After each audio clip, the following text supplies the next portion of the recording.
Las clases prácticas con glándulas tiroides y paratiroides. La semana próxima sigue el pasito con las dos clases que hemos dictado o que vamos a dictar hoy, tiroides, paratiroides, y de la semana pasada que fue hipófisis y hipotálamo. El pasito será solamente de esas dos prácticas: hipófisis, hipotálamo, tiroides, paratiroides. El examen sí consiste en 4 clases.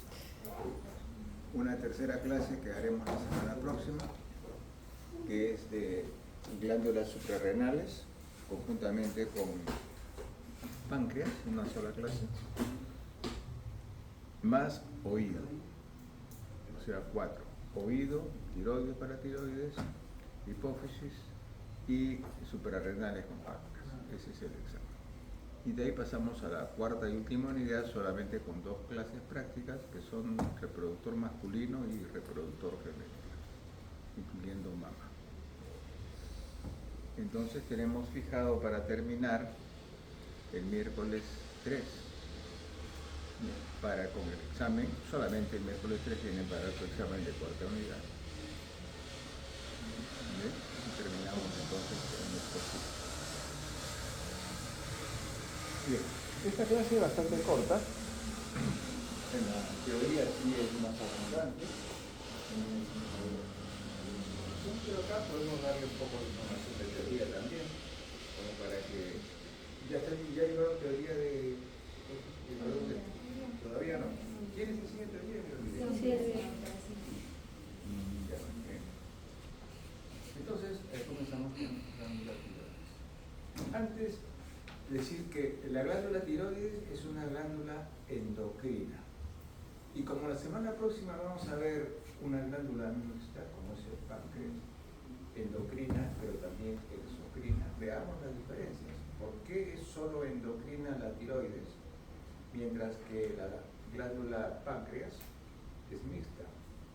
Porque el páncreas tiene una doble función, como glándula endocrina y como glándula exocrina. ¿Cuál es la diferencia entre una glándula endocrina y una glándula exocrina? De la exocrina hemos visto varias, por ejemplo, glándulas sudoríparas. Para que cumplir su misión, las glándulas exocrinas necesitan acinos glandulares que elaboren el producto de secreción. En este caso, las glándulas salivales elaboran la saliva en los acinos. Y también necesitan conductos excretores que lleven ese producto elaborado en los acinos hacia el lugar donde van a cumplir su función.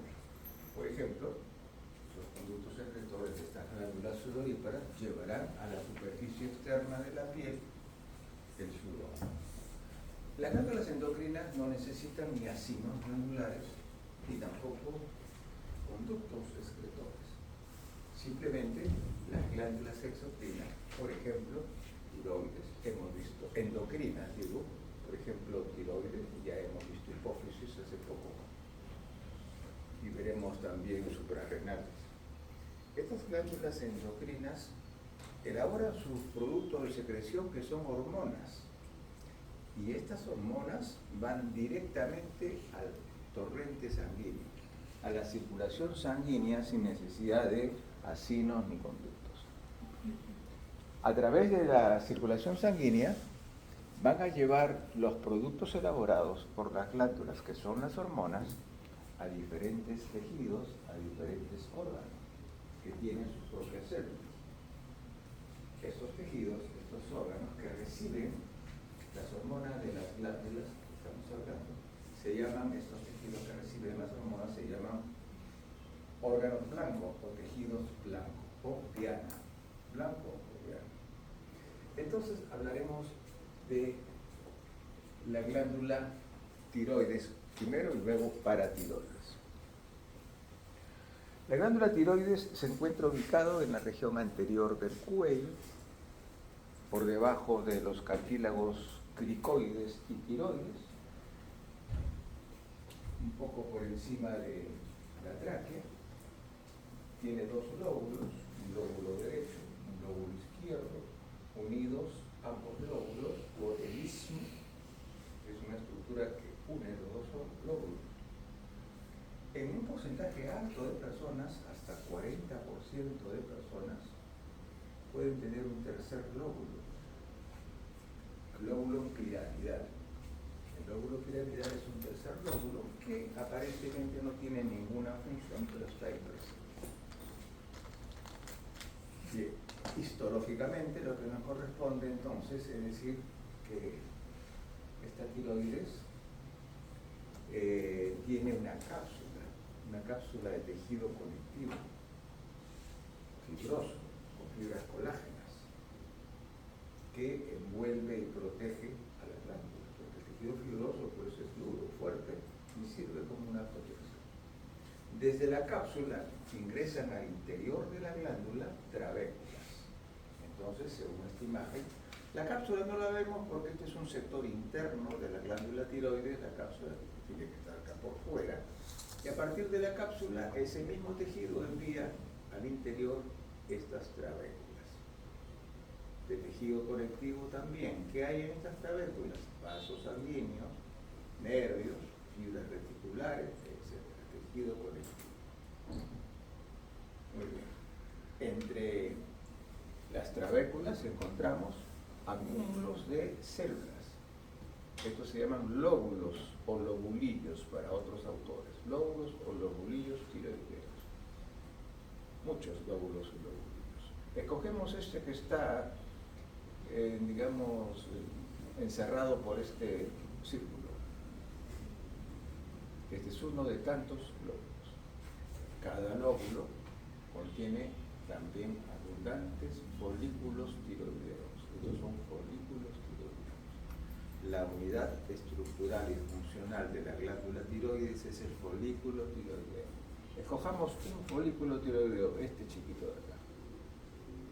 Puede ser cualquiera, o por acá también, por acá también. Escogemos este. Este folículo tiroideo tiene dos componentes. Externamente está el epitelio folicular. El epitelio folicular tiene células, como todo epitelio, células cúbicas simples. Cúbicas porque tiene los 4 lados iguales, y simple porque es una sola hilera de células, una. En este epitelio folicular del folículo tiroideo, que es los dos elementos, ahí se elaboran las hormonas principales de la glándula tiroides, que son T3 y T4. T3 es triiodotironina y T4 es tiroxina. ¿Quién elabora esas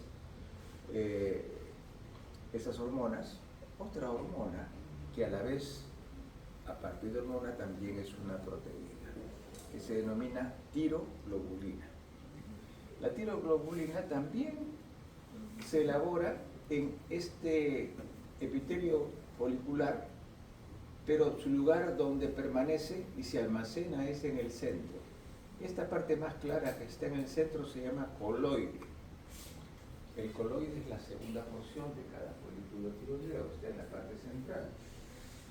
El coloide es una sustancia un poco gelatinosa que alberga en su interior a la tiroglobulina, que es una hormona y una proteína. Ahí lo vamos a dejar porque más adelante vamos a explicar cómo es que se forma T3 y T4 a partir de la tiroglobulina, que es la hormona y proteína a la vez promotora de la formación de T3 y T4.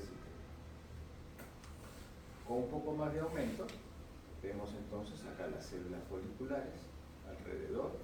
Cada célula folicular forma cúbica, tiene 4 lados iguales, un núcleo central que es ovoide o redondo, y por dentro el coloide. Y así vamos a ver muchos en la luz folicular, el coloide. Coloide en la luz folicular, en la luz del folículo. Ya más adelante veremos qué ocurre para formarse T3 y T4, las hormonas principales de la glándula tiroides, pero no las únicas. Hay otra hormona más que hablaremos luego. Con otra coloración y con mayor aumento, estamos viendo aquí las trabéculas que parten desde la cápsula, y las trabéculas se dividen para un lado y para otro, dividiendo la glándula tiroides en lóbulos. Este es un lóbulo, por ejemplo. Acá habrá otro lóbulo, parte de otro lóbulo, porque aquí está cortado, acá debería estar por acá, y así, ¿no? Otro lóbulo por acá, y en fin. Tenemos los diferentes folículos tiroideos, ya conocidos por nosotros, con su epitelio folicular cúbico simple y el coloide en el centro. El folículo tiroideo, este es un folículo tiroideo, es la unidad funcional y estructural de la glándula tiroides, que presenta células foliculares con epitelio folicular, epitelio cúbico, y en el centro el coloide. En este coloide podemos encontrar T3, T4 y sobre todo la tiroglobulina, que es una hormona proteica formadora de T3 y de T4, triiodotironina y tiroxina. Entre los folículos tiroideos, tejido conectivo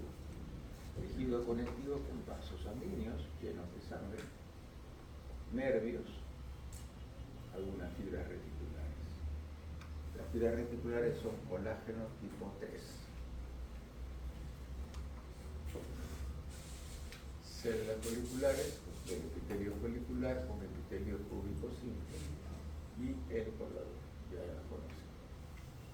Y el tejido conectivo, miren los capilares, los vasos capilares son los vasos más pequeños que existen, los más grandes son las arterias o venas, intermedios arteriolas o vénulas, y los más pequeños capilares, llenos de sangre, como pueden ver ustedes, capilares. Fenestrados. ¿Qué significa fenestrados?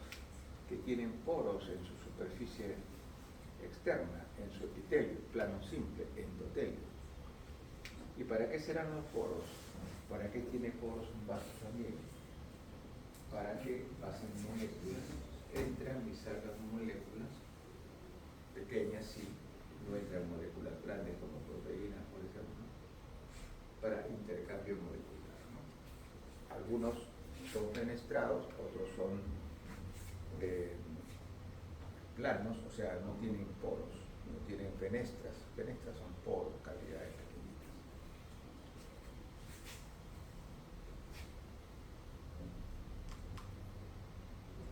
La glándula tiroides tiene muy cercana a ella la glándula paratiroides. ¿Dónde se encuentran las paratiroides? Acá solamente para ver un grado de proximidad, no es que ya tenemos tiroides, falta bastante. La glándula paratiroides se encuentra en la porción posterior de la tiroides. Sabemos que la tiroides es como un escudo que se encuentra aquí, en la parte anterior del cuello. Si sacamos la tiroides, la extraemos y le damos vuelta, en la parte posterior vamos a ver 4 glándulas, 2 superiores y 2 inferiores, que miden 5 milímetros cada una, medio centímetro cada una. Son las glándulas paratiroides que se encuentran acá, por detrás de la tiroides. Ahora hablemos de las células parafoliculares. No confundir células parafoliculares, que son células dentro de la tiroides, sino que están cerca de los folículos tiroideos. Todo lo que está cerca se dice para. Por ejemplo, juegos paraolímpicos. Estos son células parafoliculares, cercanos a los folículos, pero no tienen que ver nada con los folículos. Las células parafoliculares son células que van a elaborar otra hormona. Las células parafoliculares elaboran la calcitonina. La calcitonina es otra hormona que elabora la tiroides, pero ya no por las células foliculares, no por estas células foliculares que ya conocemos, la calcitonina se elabora, es una célula folicular, por ejemplo, y este de acá es una célula, o células, o varias, 4 o 5 juntas, parafoliculares. Estas se elaboran la calcitonina. ¿Cuál es la función de la calcitonina? Disminuir los niveles de calcio circulando por la sangre. Cuando los niveles de calcio están demasiado elevados, entonces la glándula tiroides va a elaborar a través de las células parafoliculares calcitonina que la va a desplazar a la sangre. ¿Qué hace la calcitonina en la sangre? Cuando encuentra elevada el porcentaje o la concentración de calcio circulando por la sangre, la disminuye, llevando ese excedente de calcio hacia el tejido óseo, hacia los huesos, y nivela el contenido normal que debe tener de calcio circulante en la sangre. Esa es la función de las células parafoliculares, que se encuentran cerca de las células foliculares. Son células parafoliculares más grandes que las células foliculares, pero más pálidas. Tienen una coloración tenue, pero célula por célula son más grandes que las células foliculares. Las foliculares son más pequeñas, pero más oscuras, con más división, porque tienen mayor cantidad de ADN, mayor cantidad de cromatina, que son los elementos que le dan una división oscura siempre a los núcleos. Células parafoliculares. Es una folicular y estas son las parafoliculares. Son más grandes y más claras, con un citoplasma también más grande. Mientras que aquí más pequeñas pero más oscuras, las foliculares. Aquí vemos una imagen también de la tiroides que está coloreada con una coloración llamada tricrómica.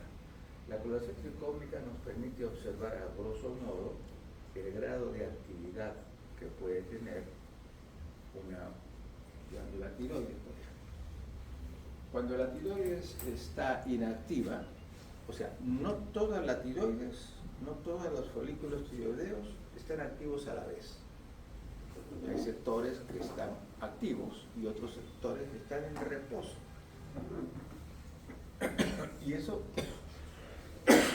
podemos comprobarlo con esta coloración tricrómica. Cuando están en reposo, se tiñe de un color celeste. Pero acá vemos unos 3 nada más. 3 completos. Y teñido de celeste significa que están en reposo estos folículos tiroideos. Quiere decir que no se han activado todavía. ¿Cómo se activan? Ese es un tema muy importante. Pero antes completemos el cuadro. Este puntero está señalando una célula cúbica del epitelio folicular. Esta es la mitad de un folículo tiroideo, ¿no es cierto? La otra mitad ya no la vemos. Y está rodeado por el epitelio folicular, epitelio cúbico con su núcleo central. En el centro, el coloide, lo vemos un poco, digamos, absorbido, acá no hay. Lo que pasa es que con algunas coloraciones, con algunos procedimientos se emplea alcohol. Y el alcohol deshidrata, al deshidratar, como esto es semilíquido, porque es un gel, pues el líquido que contiene se va disminuyendo, produciendo este efecto de encogimiento. Bueno, entonces aquí ya podemos decir lo siguiente. En resumen,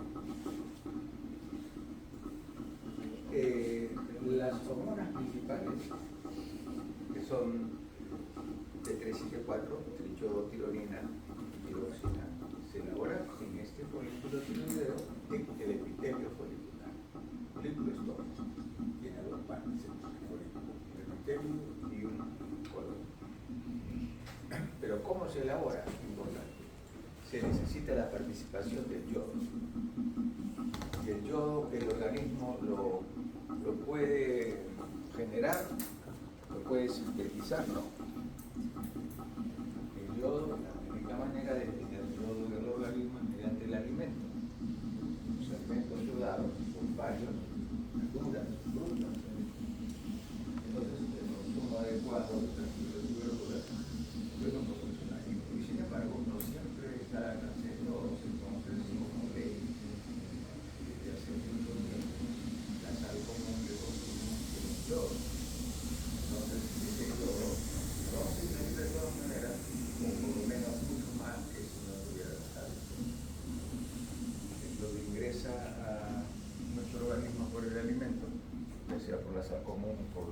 de verdura, y pasa después a la circulación sanguínea. Cuando pasan por la glándula tiroides, el yodo es captado por estos folículos tiroideos, por todos estos folículos, no como todos, por un buen grupo de folículos tiroideos que ingresa a través de la membrana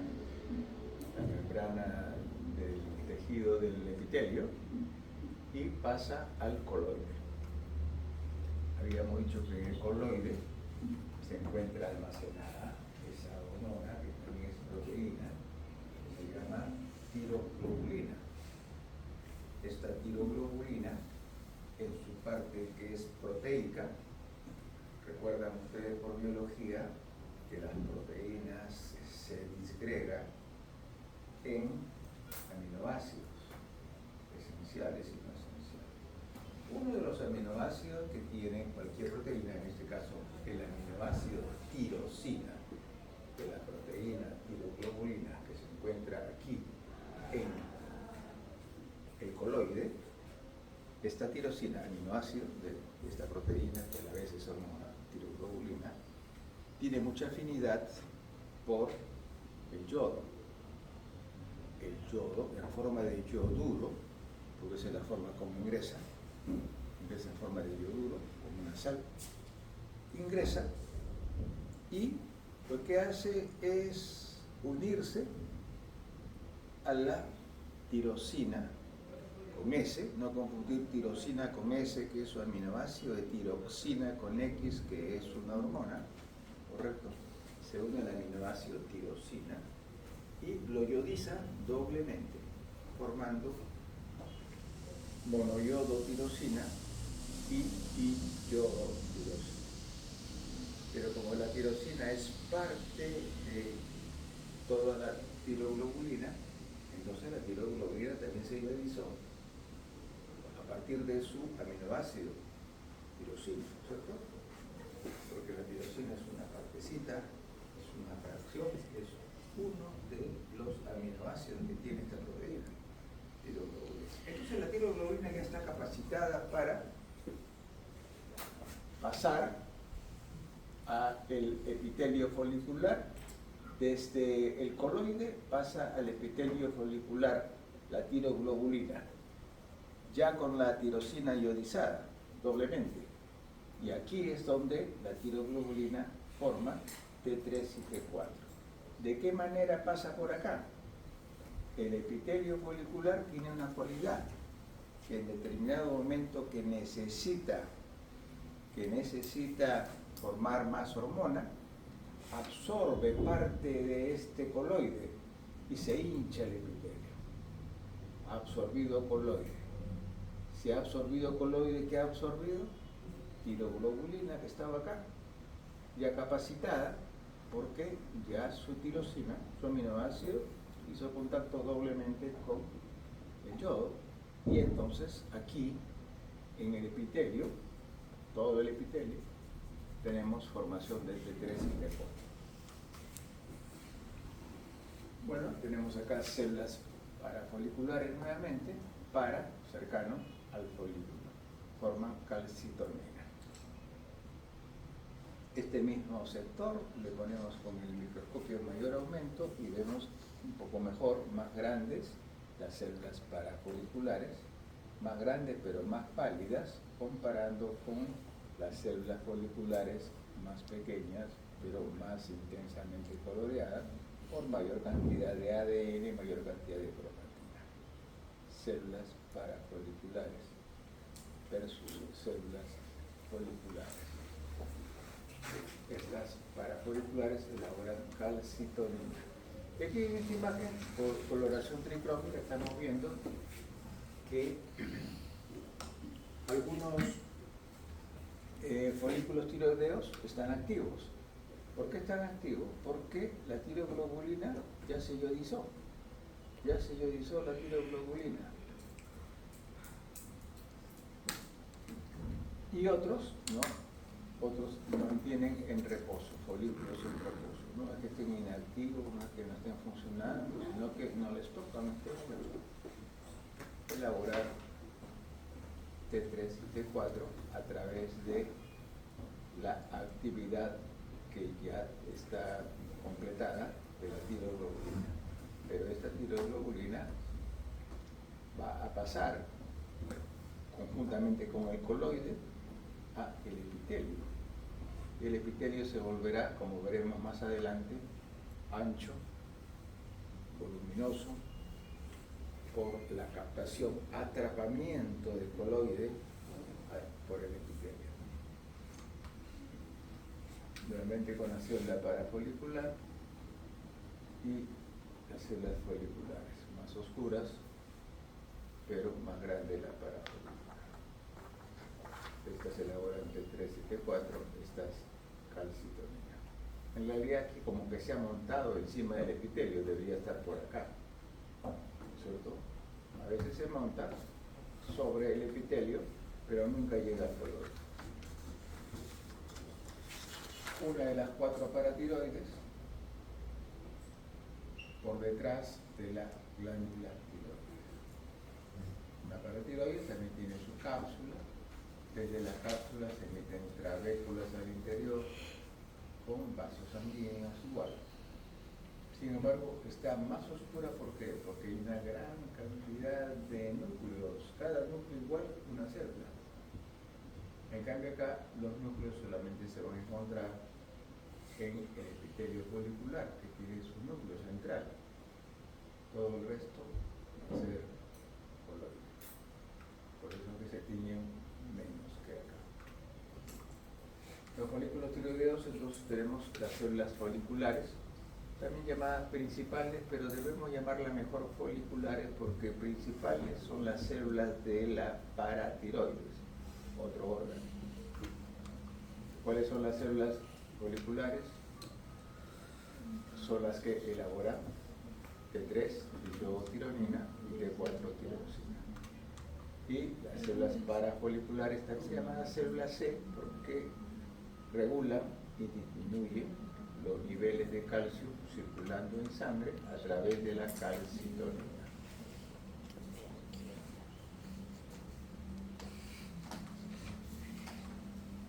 Las células foliculares, bueno, esto ya es repetitivo, que tienen su epitelio folicular y cada célula folicular tiene su membrana a través de la cual va a pasar el yodo para instalarse luego en el colon. Y acá vemos cómo es que el atrapamiento del coloide por el epitelio hace que el epitelio se vuelva más voluminoso, más ancho, más rechoncho.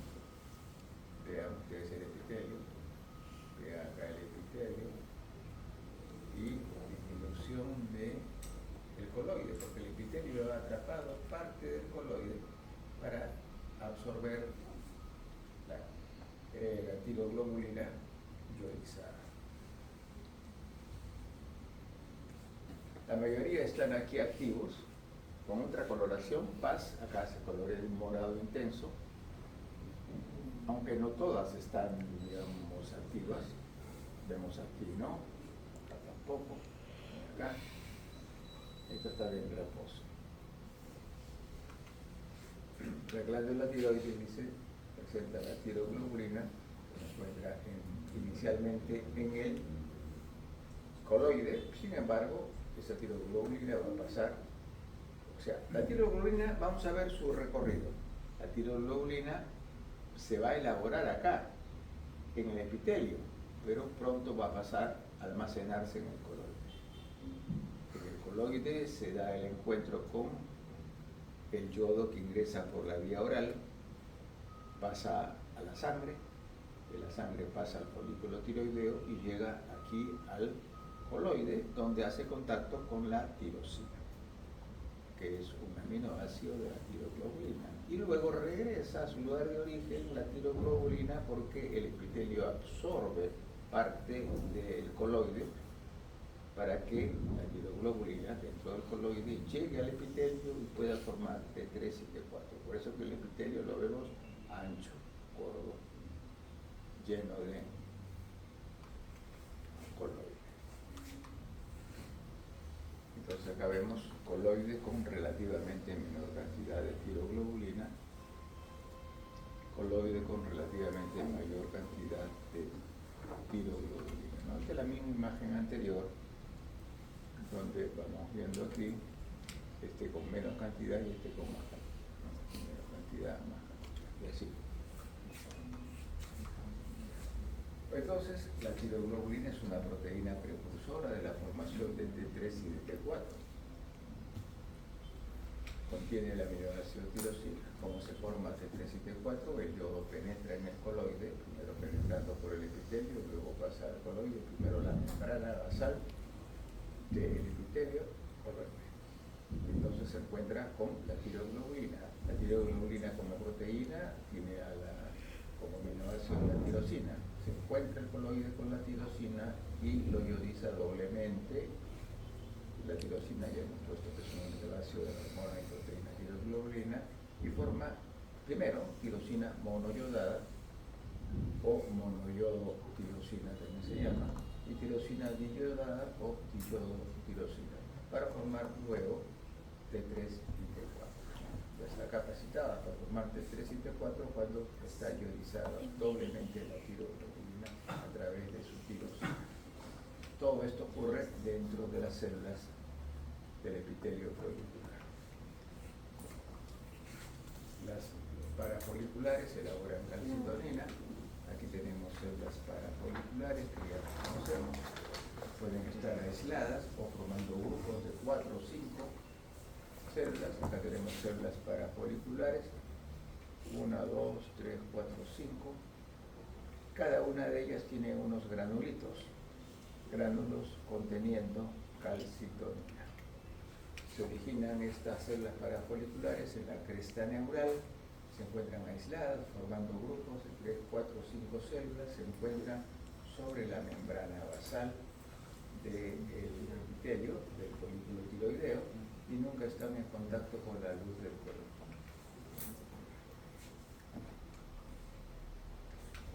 Tenemos nuevamente células parafoliculares conteniendo gránulos de calcitonina,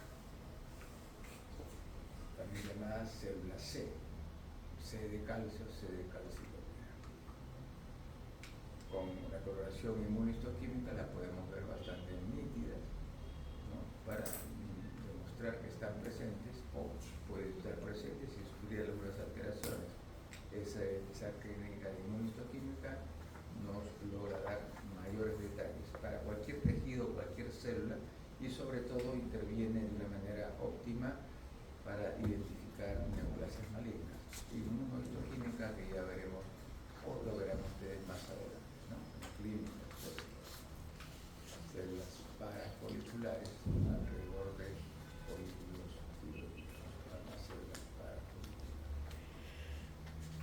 Bien, ahora pasamos a paratiroides, otras glándulas. Las paratiroides son 4 glándulas aparte de la tiroides. La única relación es la cercanía.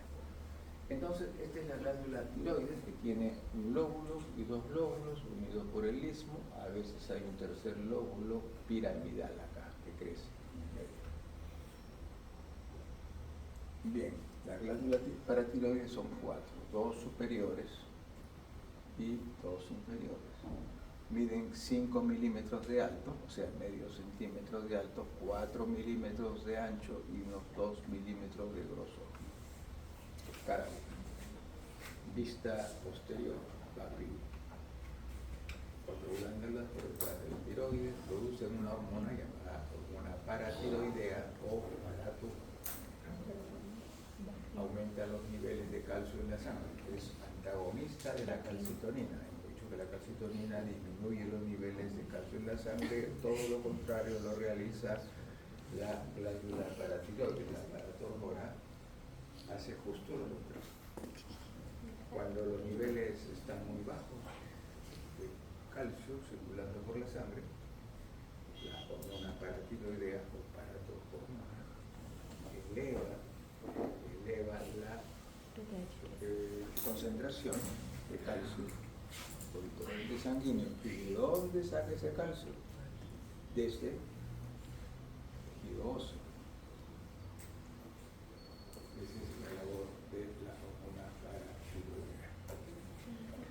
glándula paratiroides está relacionada con el desarrollo biológico del timo y de la tiroides, porque en estos tres casos, timo, tiroides y paratiroides, proceden de la tercera bolsa faríngea, aunque algunos autores dicen que de la cuarta bolsa faríngea van a proceder las dos glándulas paratiroides superiores. Alcanzan el tamaño adulto a los 20 años, y hemos visto las medidas 5 por 4 de ancho y 2 de grosor.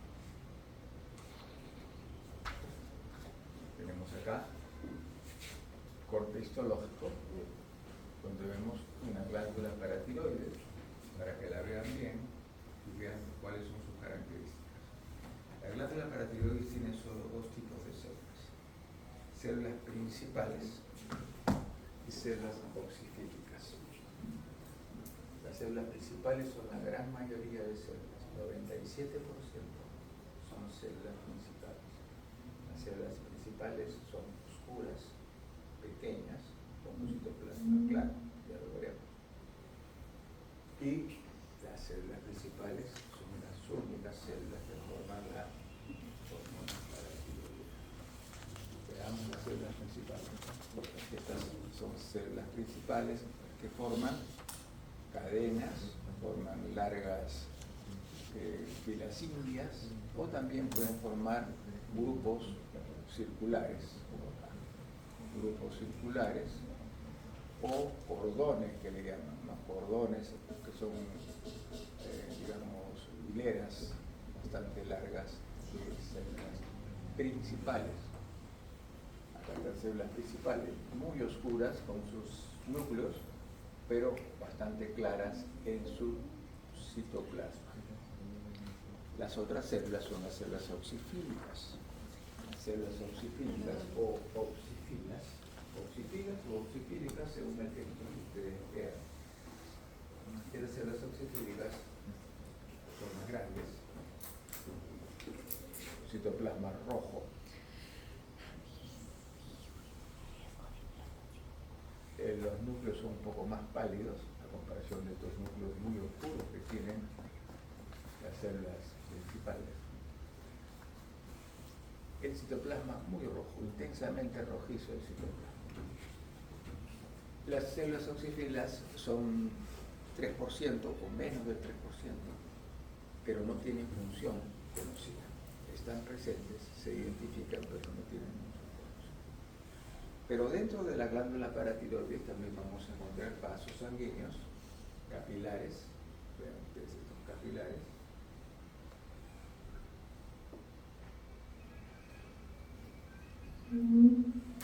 que son vasos pequeños, como ya les hemos dicho, y también tejido adiposo. Estos aparentes espacios en blanco son adipocitos, es una regular cantidad. Los adipocitos pueden estar entre 30 y 50% según la edad. Mientras mayor es la persona, más adipocitos puede tener, hasta 50-60% de adipocitos. El joven, 30%. Dice, la glándula paratiroides tiene, al igual que la tiroides, una cápsula de tejido fibroso con fibras colágenas. Desde la cápsula se emiten tabiques, estos tabiques que se emiten formando grupos. El parénquima, ¿qué es el parénquima? El parénquima es el conjunto de células de un tejido. ¿Y qué es el estroma?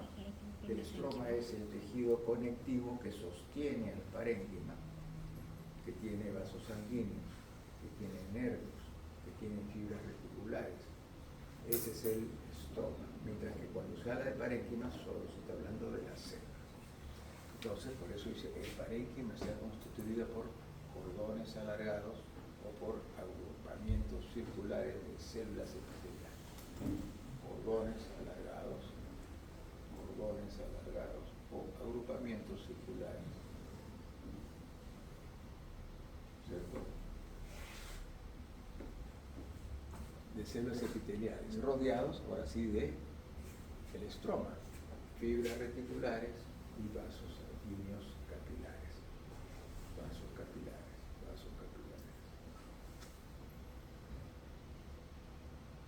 Y adipocitos adipocitos, que también es tejido conectivo. El tejido adiposo es un tejido conectivo especializado. En adultos mayores pueden contener hasta 60% de adipocitos, normalmente 30-40%. La glándula parotiroides entonces tiene células principales y células oxifílicas o oxifilas, cualquiera de los dos términos. Las principales, citoplasma rosado, pálido, 97%, son las más numerosas, tienen gránulos que contienen hormona paratiroidea o paratormona. ¿Y cómo se elaboran? Inicialmente en el retículo endoplasmático rugoso, tanto como sus precursoras, que son las hormonas proparatiroidea, hormona proparatiroidea, para finalmente terminar su evolución en el aparato de Golgi. En las células oxifilas no se conoce la función, 3% o menos son más grandes, citoplasma rojizo. Nuevamente, chief significa principal, células principales, formando hileras alargadas, núcleos oscuros, citoplasma claro. El tamaño de cada una de estas células principales es pequeño en comparación con las células oxifilas, que son más grandes, citoplasma rojizo, y los núcleos más pálidos. Recordemos a los vasos capilares y también a los adipocitos presentes.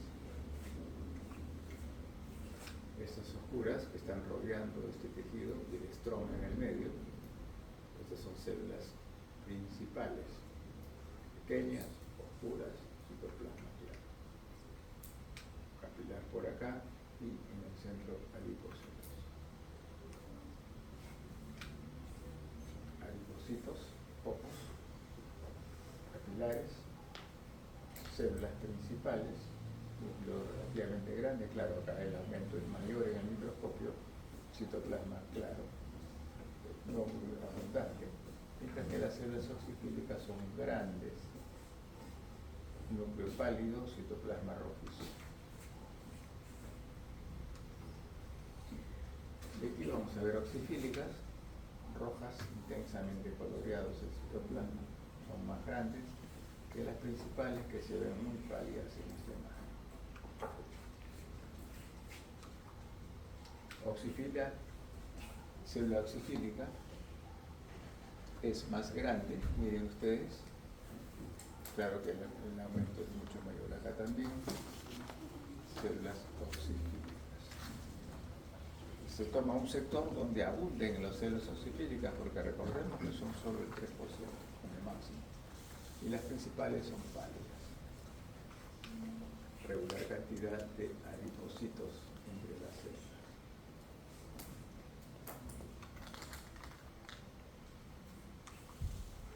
Más oxifila.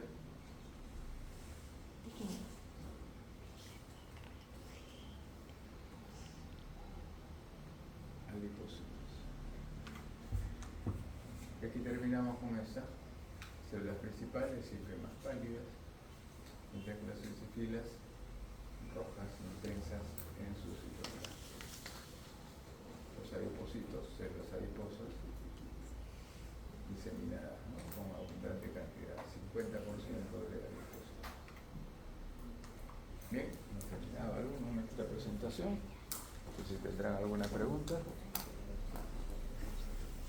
Estudian sonsos.